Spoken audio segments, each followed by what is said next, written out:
We are from R&K Engineering College, Department of Information Technology third year. So we have come for our industrial visit to Retech solutions. So we learned a lot about laser cutting machines and engraving machines. So this was a really informative and educative session. So here explained is about the ball or press machines and the flow machines.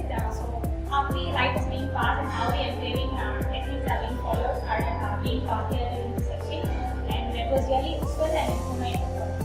Also, we learned about the integration of software and hardware to achieve a GUI application and the usage of Raspberry Pi.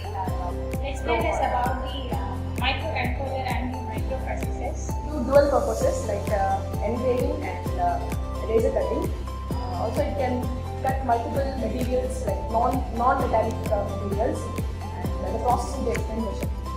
Yeah, they are using a step motor. So the step motor is used for better precision and accuracy. So also we learned about the FIR filter, which is used for speed control as well as for smooth cutting of edges.